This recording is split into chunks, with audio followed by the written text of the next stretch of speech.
അൻവറിനെ സംബന്ധിച്ചിടത്തോളം ഇന്ന് വളരെ നിർണായക നീക്കത്തിലേക്ക് കടക്കുന്നു. MLA സ്ഥാനം രാജിവെച്ചു. അയോഗ്യനാക്കുന്നതിന് മുൻപ് തന്നെ പടിയിറങ്ങാനുള്ള ഒരു തീരുമാനത്തിലേക്ക് പോകുന്നു. സാജിദ് അജ്മൽ തുടരുന്നുണ്ട്. സാജിദ്, എന്തായാലും ഇന്ന് വളരെ നിർണായകമായ തീരുമാനമെടുക്കുമ്പോൾ നേരത്തെ ഷംസീർ പറഞ്ഞതുപോലെ തന്നെ ഏതെങ്കിലും ഒരു മുന്നണിയുടെ ഭാഗമാകാതെ നിന്നുകൊണ്ട് വീണ്ടും MLA ആയി തിരഞ്ഞെടുക്കാം എന്നുള്ളത് അൻവറിന്റെ വ്യാമോഹമാണോ എന്നുള്ളത് കണ്ടറിയേണ്ടതുണ്ട്. പക്ഷേ അതേസമയം നേരത്തെ ഇടതുപക്ഷത്തിന്റെ വലിയ പിന്തുണയോടെയാണ് നിലമ്പൂരിൽ നിന്ന് വിജയിച്ചു കയറിയതെങ്കിൽ ഇത്തവണ ഇടതുപക്ഷം ഒരുപക്ഷെ അവഗണിക്കുന്നുണ്ടെങ്കിൽ പോലും UDF-നെ സംബന്ധിച്ചിടത്തോളം ഏതെങ്കിലും രീതിയിൽ അൻവറിന് പിന്തുണ കൊടുക്കാതിരിക്കാൻ കഴിയാത്ത ഒരു സാഹചര്യമുണ്ടോ, അല്ലെങ്കിൽ UDF-ന് അങ്ങനെ കൊടുക്കുമോ എന്നുള്ള കാര്യത്തിലൊന്നും തീരുമാനമായിട്ടില്ല. പക്ഷേ ഏത് രീതിയിലാണ് അൻവർ ഈ ഭാവി കണക്ക് കൂട്ടുന്നത് എന്നുള്ളൊരു ചോദ്യം പ്രധാനമായും ഉണ്ട്. കാരണം അവിടെ ജയിച്ചു കയറാനായില്ലെങ്കിൽ പോലും രാജ്യസഭാ സീറ്റ് നൽകുന്നുണ്ടെങ്കിൽ പോലും അൻവറിനെ സംബന്ധിച്ചിടത്തോളം പാർട്ടിയെ വളർത്തുക എന്നുള്ളത് വലിയ വെല്ലുവിളിയായി തന്നെ തുടരും. ജിൽസി, ഈ നേരത്തെ ഷംസീർ പറഞ്ഞതുപോലെ ഈ ഒറ്റയ്ക്ക് നിൽക്കുകയാണെങ്കിൽ അത് അൻവറിനെ സംബന്ധിച്ച് ഏറ്റവും അഭിമാനകരമായ, അതുപോലെ തന്നെ അൻവറിനെ സംബന്ധിച്ച് അദ്ദേഹത്തിൻ്റെ നിലനിൽപ്പിൻ്റെ ഒരു പോരാട്ടമാണ്.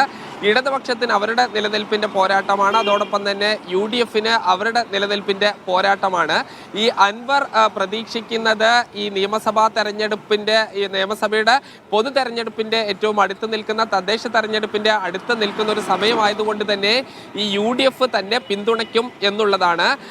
അങ്ങനെ ഒരു പ്രതീക്ഷയാണ് അൻവറിന് ഉള്ളത്. ഈ അല്ലാത്ത ഒരു പക്ഷം ഒരു കടുത്ത ത്രികോണ മത്സരത്തിലേക്ക് പോകും എന്നതിൽ സംശയമില്ല. കാരണം അൻവറിന് നിലമ്പൂരിൽ അദ്ദേഹത്തിൻ്റെതായ വലിയ സ്വാധീനം ഉണ്ട് എന്നതിൽ യാതൊരു സംശയവുമില്ല. അതോടൊപ്പം തന്നെ ഇടതുപക്ഷം ഇപ്പോൾ അവിടുത്തെ പല പഞ്ചായത്തുകളും നിലമ്പൂർ മുനിസിപ്പാലിറ്റി അടക്കം ഉള്ളത് ഇടതുപക്ഷമാണ് ഭരിക്കുന്നത്. അതുകൊണ്ട് ഇടതുപക്ഷത്തിന് വലിയ സ്വാധീനമുണ്ട്. ഒരു പരമ്പരാഗത മണ്ഡലമായിരുന്ന ആര്യാടൻ മുഹമ്മദ് എത്രയോ കാലം വിജയിച്ച് വന്ന ഒരു മണ്ഡലമാണ്. അതുകൊണ്ട് അത് തിരിച്ചു പിടിക്കുക എന്നത് കോൺഗ്രസിനെ സംബന്ധിച്ചും വളരെ പ്രധാനപ്പെട്ടതാണ്. അതുകൊണ്ട് എല്ലാവരും ഇപ്പോൾ തന്നെ ഈ ഉപതെരഞ്ഞെടുപ്പിനുള്ള ഒരുക്കങ്ങൾ തുടങ്ങും എന്നതിൽ സംശയമില്ല. കോൺഗ്രസിനെ സംബന്ധിച്ച് ഈ അൻവറിനെ എടുക്കണമെന്ന് വലിയൊരു വിഭാഗം നേതാക്കൾക്ക് ആഗ്രഹമുണ്ട്. പക്ഷേ ആര്യാടൻ ഷൗക്കത്ത് എന്ന ആര്യാടൻ മുഹമ്മദിൻ്റെ മകൻ അവിടെ എത്രയോ കാലമായി ഈ വരുന്ന തെരഞ്ഞെടുപ്പിൽ മത്സരിക്കാനായി ഒരുങ്ങി നിൽക്കുകയാണ്.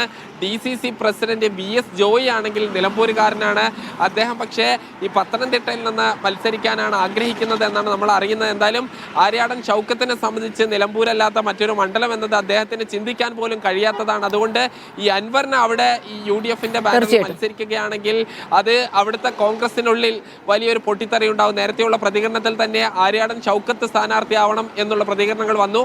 അത് കോൺഗ്രസിനുള്ളിൽ വലിയ പൊട്ടിത്തെറി ഉണ്ടാവും. അതുകൊണ്ട് ഈ അൻവറിനെ UDF-ന്റെ ഭാഗമായി മത്സരിപ്പിക്കുക എന്നത് കോൺഗ്രസിനെ സംബന്ധിച്ചിടത്തോളം അത്ര എളുപ്പമല്ല. അതിനെ ആര്യാടൻ ഷൗക്കത്തിനെ പൂർണ്ണമായി വിശ്വാസത്തിൽ എടുക്കേണ്ടി വരും. അല്ലെങ്കിൽ ഒരു പക്ഷേ ഈ ആര്യാടൻ ഷൗക്കത്ത് ഈ മറ്റൊരു ബാനറിൽ മത്സരിക്കുമോ എന്നതെല്ലാം തന്നെ ഇനി വരുന്ന ദിവസങ്ങളിൽ നിലമ്പൂർ രാഷ്ട്രീയമായിരിക്കും കേരളം ഏറ്റവും ഉറ്റുനോക്കുന്ന ഒരു കാര്യം എന്നതിൽ തീർച്ചയായും സാജിദ് പറഞ്ഞതുപോലെ തന്നെ ഇനി നിലമ്പൂർ രാഷ്ട്രീയത്തിലേക്കായിരിക്കും കേരളം ഉറ്റുനോക്കുന്നത്. അവിടെ എന്ത് സംഭവിക്കും, ഒരു ത്രികോണ മത്സരത്തിന് അരങ്ങൊരുങ്ങുമോ, അൻവറിന്റെ ഭാവി എന്തായിരിക്കും തുടങ്ങിയ കാര്യങ്ങളൊക്കെ തന്നെ വലിയ സജീവമായ രാഷ്ട്രീയ ചർച്ചയാകുന്ന മണിക്കൂറുകൾ, ദിവസങ്ങളിലേക്കാണ് ഇനി വരാനിരിക്കുന്നത്.